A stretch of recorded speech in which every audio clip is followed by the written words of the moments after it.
It's April 9th and I'm here with Cinderella. I've been using Cinderella as a teaching tool when I've been getting a few neighbors involved with vermicomposting.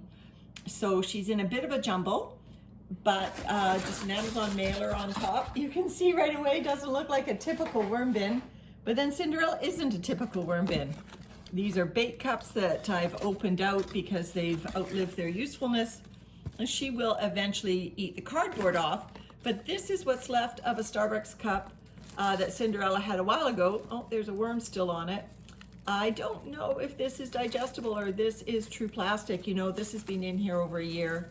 I think this is plastic. I will eventually have to take it out.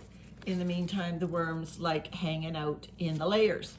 So what I've done to Cinderella is I've been adding this overturned container here is me adding worms that I've been taking out of castings because it's gardening season. So as I remove worms from castings, I add them to Cinderella, and I just overturn the container and let the worms find their way down into Cinderella on their own.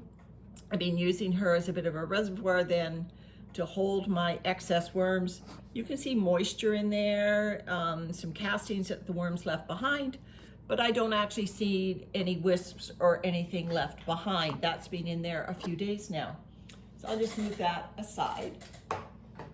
And what I did with my neighbors that I was doing, now this was an online class, so they weren't here physically, but I'm trying to demonstrate to them that you don't have to have a perfect bin. You can use a typical bedding. You know, this is obviously toilet rolls. This is a, you know, a guard that you would put on a hot cup from a coffee place. This is, you know, hair or dryer lint. You know, honestly, it becomes difficult to tell the difference. And these are flower stems out of bouquets. I think these were tulips. And a paper towel. So Cinderella gets atypical bedding. I harvested her with my class at the beginning of March, so about 4 weeks ago. And I did give her an infusion of ground up leaves to sort of get her going on some new bedding. So I did give her some ground up leaves as well as just mixed it into her jumble of atypical bedding. And then what I did just last week is I gave her egg cartons because the students want to learn about, you know, the effect of egg cartons on worms. And I gave her some food in the top layer. So let's see what Cinderella did with those egg cartons. They're heavy with moisture, but they're, you know, this edge here is still quite dry. So I didn't wet them down in advance of putting them in. So I do think these egg cartons are going to need more moisture. They are very absorbent, as you know.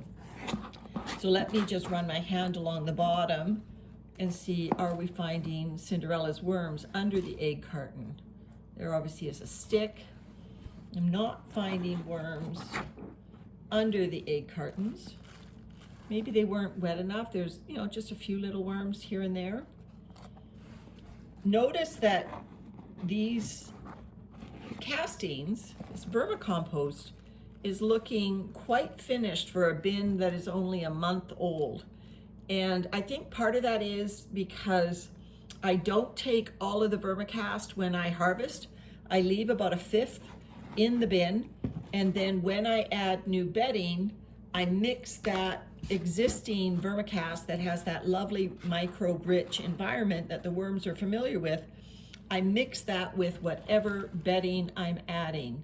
So as I dig down, I can see actually there are worms in that area. So let's tip this over and see what is in this egg carton, and then I probably will fill it up again with some new food. So there, definitely some of Cinderella's worms were in those egg cartons. Just the top layer, I think. I guess we can find that out. There's a little sprout. Oh, there's a worm crawling along the sideways there. Oh, several of them actually. So let's see if they found their way into the in-between layers of the egg carton. Of course, I'm ripping them apart. And yes, they indeed have. There are worms in the in-between layers, even though I never moistened them and I never fed them. I only moistened and fed the top layer. So that's what I'm going to do again right now, because I do believe the worms enjoy this environment. There's air pockets and all sorts of hidey holes in here, nice and dark. So this lovely vermicast that Cinderella is already starting to accumulate after just a month is going to stay there. I have some feeding that I'm going to be giving to several of my worm systems, but I noticed there was some juice in it, and it'll probably flop out, and the rest of the food will flop out. You know, I won't care if it does, because this egg carton and the bin needs food, but I'm trying to dribble the moisture. There's actually not as much moisture as I thought. This obviously is asparagus stems and avocados and tea leaves, and that doesn't have a lot of moisture. So I'm just going to give it a generous feeding, because I really want moisture in this bin. The grit is in the food. There we go. So I'll just put that there.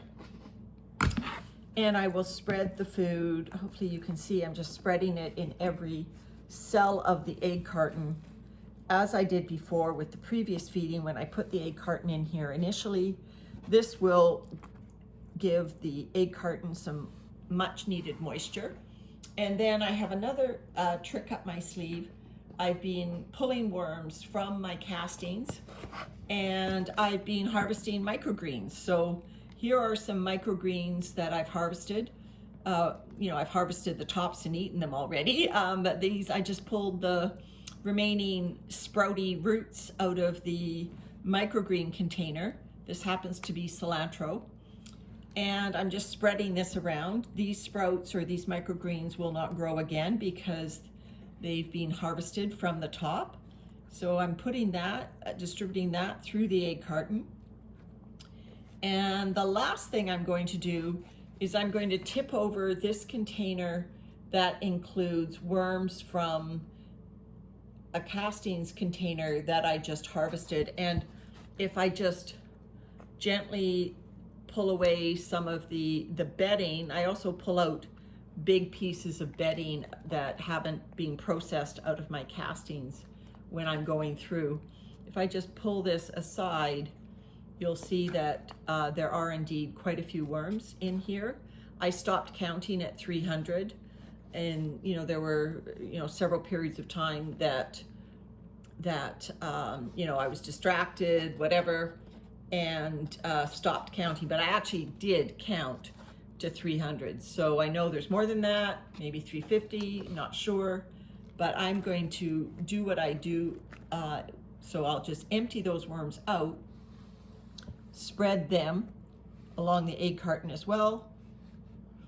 And you see there are worms left in here. So this is what I do is, I will just flatten out Cinderella's bedding on this side, this lovely vermicompost that's building here. And then I just invert this container, make sure it's in contact with the bedding, and then just darken the bin, just darken it up. So all corners of the bin now are darkened, and I'll just put the mailer back on top and eventually replace the bubble wrap as well.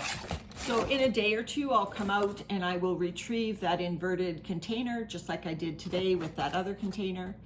And by then, all of the wisps and everything that have stuck to the container should have vacated and gone down into the bedding. So that's Cinderella for this week. She gets actually some real food, some real worms, and she's actually looking like she's really cranking it in terms of creating another harvest for me. It's April 9th, maybe in another month or so, I'll be able to do a partial harvest. Quite exciting. All right, bye for now.